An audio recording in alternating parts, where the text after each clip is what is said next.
தூய கன்னிமரியாவின் அமல உற்பவ பெருவிழா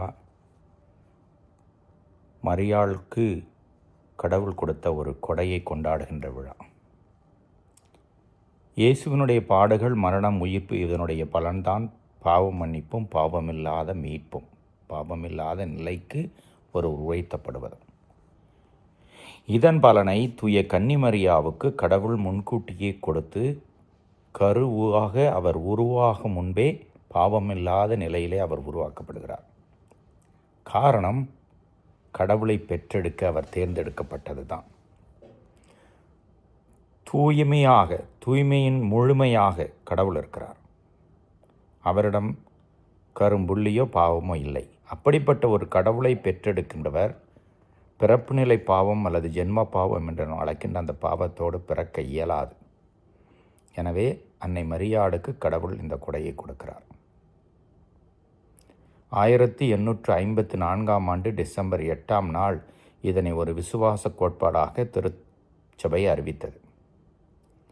அதற்கு 4 வருடங்கள் கழித்து லூர்து மலைக்கோபியிலே அன்னை கன்னிமரியாள் புனித பெர்னத்தம்மாளுக்கு காட்சி கொடுக்கிற பொழுது, உங்களுடைய பெயர் என்ன என்று கேட்ட பொழுது, நாமே அமல உற்பவம் என்கிறார்.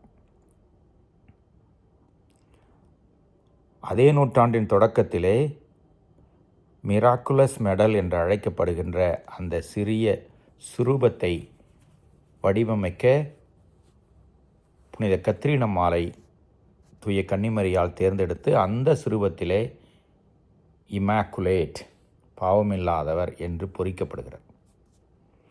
பல 100 ஆண்டுகளாக விசுவாச கோட்பாடாக ஏற்று நம்பி விழாவாக கொண்டாடப்பட்டது.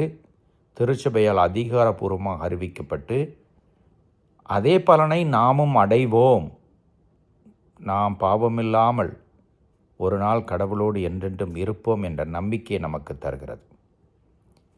அன்னை மரியாள் கடவுள் தனக்கு கொடுத்த கொடையை கடவுளுக்காகவே பயன்படுத்துகிறார். இயேசுவை பெற்றெடுத்து வளர்த்து, நான் உமது அடிமை, உமது திருவுளப்படி நடக்கட்டும். கன்னியான அவர் தாயாகிறார். இந்த எல்லா புதுமைக்கும் இந்த பாவமில்லா ஒரு நிலை தொடக்கமாக அமைகிறது.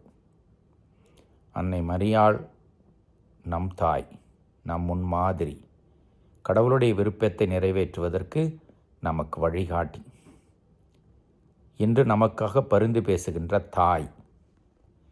எல்லா நிலையிலும் அன்னை மரியாளை பற்றி கொள்வோம்.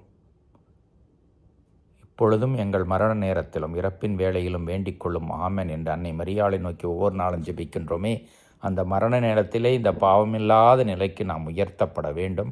அன்னை மரியாளுடைய பரிந்துரை அதுக்கு உதவியாக இருக்கும். தூய கன்னிமரியாளுக்கும் நன்றி சொல்வோம். அவர் மூலமாக ஜெபிப்போம். புனித அமல உற்பவ மாதாவே, எங்களுக்காக வேண்டிக் கொள்ளும்.